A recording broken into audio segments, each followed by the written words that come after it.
The time is February 1884, and British General Charles Chinese Gordon arrives at Khartoum. The relief force marker starts in the number 12 box, as well as the city morale marker. 4 banners or divisions under the Dervish Mahdi are on its way to Khartoum. The red and green banners, each with a strength of 6, will be approaching from the east. There's some opened or round spaces on their way, and then spaces that can provide certain defense, signified by the single line squares. There's also 2 forts before reaching the governor's palace. The biggest threats, however, will be the black and white banners, each with a strength of 8, and they will be approaching the city from the west. Only troops can stop the Mahdi's banners, and Gordon has 3 units of Sudanese, as well as 3 units of Bashi Basouks, 2 units of Egyptian troops, and 3 subordinate leaders in Ali, Nushi, and Stewart. He has heavy guns that can be mounted onto gunboats, and 5 light guns. In addition, he begins with 2 gunboats. The first phase in the turn is the events phase, but that is skipped on turn 1. As Gordon arrives in the city, he has 8 resource points to spend and 3 action points to conduct a limited set of actions. He can increase the fortification levels of areas around Khartoum, he can increase city morale, he can build gunboats, or he can impress civilians into the army, creating levies. The Mahdi's forces will be coming to Khartoum from 4 directions. With limited options, actions, and resources, Gordon decides to fortify certain spaces around the city. Addressing the path of the red banner, Gordon does not want to make a stand in this open ground here, but rather will make a stand here in this open ground that allows his gunboats to provide support. So that area is fortified. With the green banner coming from the southeast, Gordon decides to fortify the eastern ramparts. As to the white banner's path, there is a defensive position, the southern ramparts, which is removed from the city, and that seems a good spot to fortify. And finally, the black banner's path has Fort Omdurman right in its way. That space is a fortification space that provides a strength of 2, and with the improvements, it will increase to 3. It is an important space, denoted by the yellow star. If it falls, the civilians or city morale will decrease by 1. So 4 spaces were fortified, and each space will cost a resource point, which leaves us with 4 for this turn. And that was the first of 3 actions, so we have 2 action points left. Any actions that we take have to be taken in the order shown there from top to bottom. We already increased fortification levels, so now we will increase city morale. And increasing city morale by 1 point will cost 2 resource points. So we increase city morale to 13 and deduct 2 resource points, and we have 2 left. That was our second action. Now we have 1 action left. We can choose between building a gunboat or creating levies. But creating levies, even though it will increase our troops, will decrease city morale, which we just increased. So we will build a gunboat. So we take the 3rd gunboat unit that begins the game out in the pool, and we place it with our available gunboats. That action will cost 1 resource point, so we have 1 left.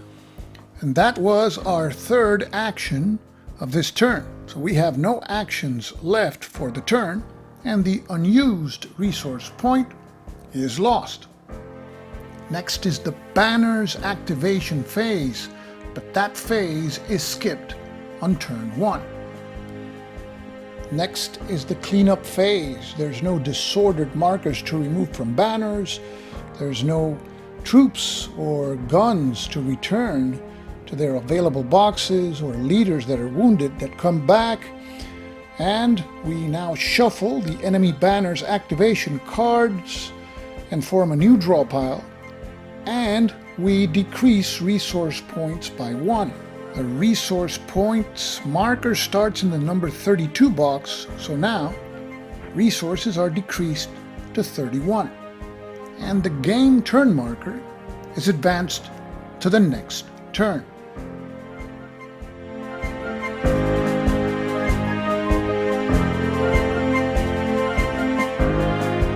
Dervish forces under the Mahdi are advancing towards Khartoum. The Black Banner is advancing from the northwest. The White Banner is approaching from the southwest. From the east, the Red Banner will advance on the northern bank of the Blue Nile.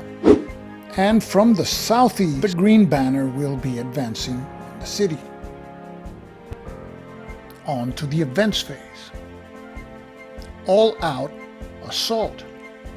And because it is turn 2, it is a no event.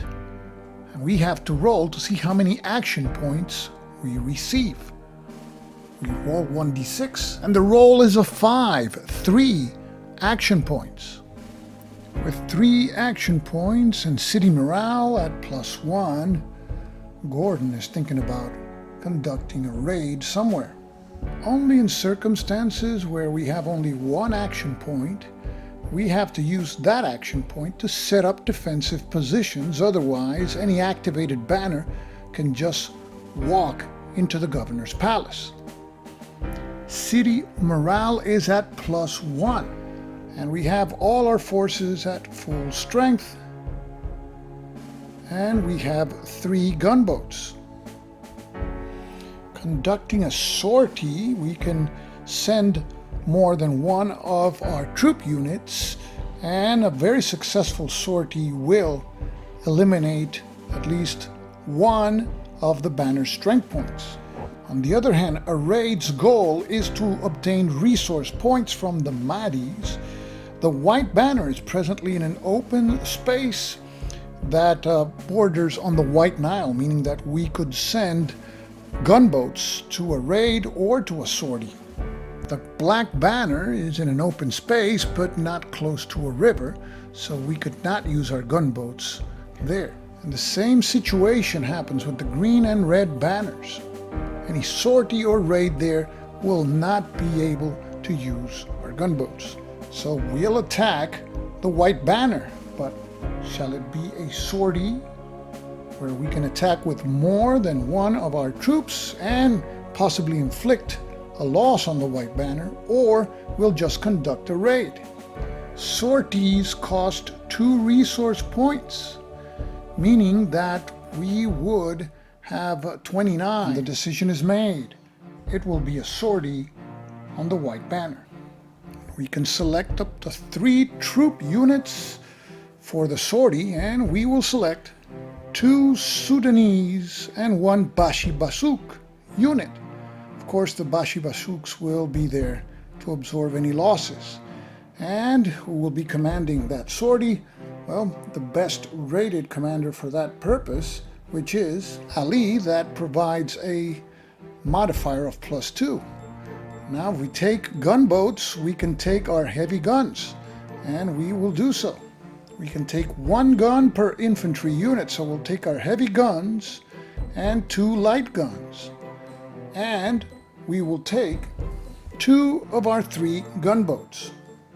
So we begin with the White Banner. It has a strength of 8. And now we place our forces. We got 2 gunboats and the heavy guns for 4 plus 4 for the Sudanese, that's 8, plus 2 for the light guns, 10, and Ali brings our total to 12. And because our city morale is at 13, we have a +1 added also. So our total is 13. We roll 2d6, add the result of the dice roll to our total, and then we subtract the strength of the banner. So we roll 2d6. The roll is a 7 plus 13, 20, minus 8 for a total of 12. The result is an outstanding success. That's what I call a victory. So the banner is disordered, its strength is reduced by 1, and it moves back 1 space. It can't move back 1 space because it's in its starting space, but we increase city morale by 1. So city morale is now at 14. And we reduce the banner's strength from 8 to 7. And our troops, guns, and boats and leaders suffer no losses. So now we move our surviving troops and guns to their respective used boxes.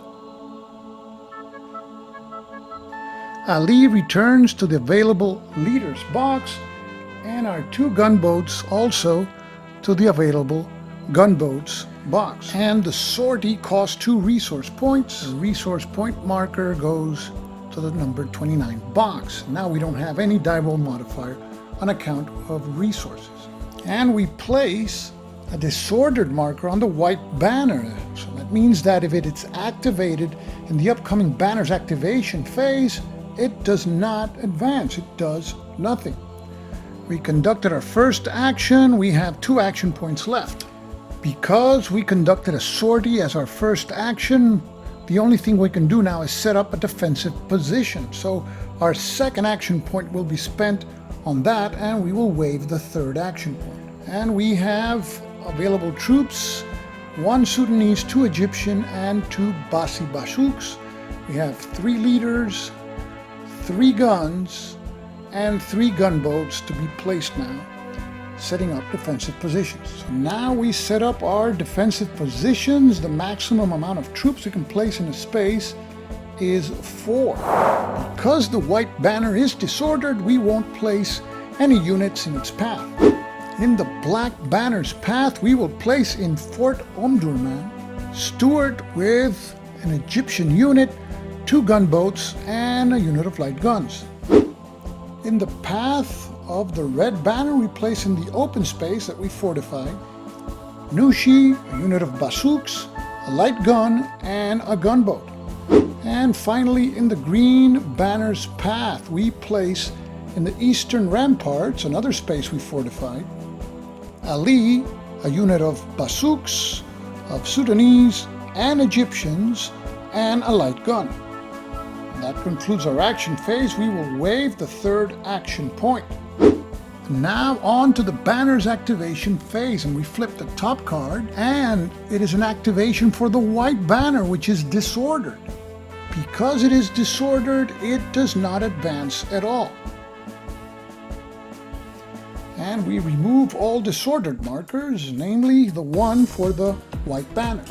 Now we return all troops, guns, and boats on the board and in the used box to their available box. And at the conclusion of this first turn, all our troops, leaders, guns, and gunboats are in good shape. None of the banners have advanced, and the white banner suffered a strength point loss. We reduce our resource points to 28. And we move on to turn number 3. So far, so good for Gordon and the defenders of Khartoum. So stick around for the next turn, April 1884, here in the Lion of Khartoum. This is Stuka Joe, signing off for now. Thanks for watching.